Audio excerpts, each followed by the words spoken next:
Oke.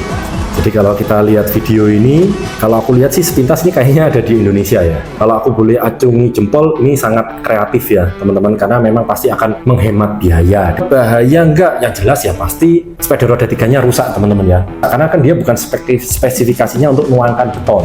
Pasti dia akan mudah hancur dibandingkan kalau itu benar-benar mobil mixer, mobil molen yang untuk nuangkan beton. Karena dia kan untuk keluarkannya kan pakai bilah-bilah sehingga dia benar-benar dituangkannya sesuai dengan fungsinya. Kalau ini kan dipaksa kan seperti itu. Terus kalau dari segi betonnya bagaimana? Menurut saya sih kurang bagus ya. Kenapa? Kalau truk mixer kan di dalamnya ada bilanya dan dia selama perjalanan kan dia berputar tuh tangkinya tuh.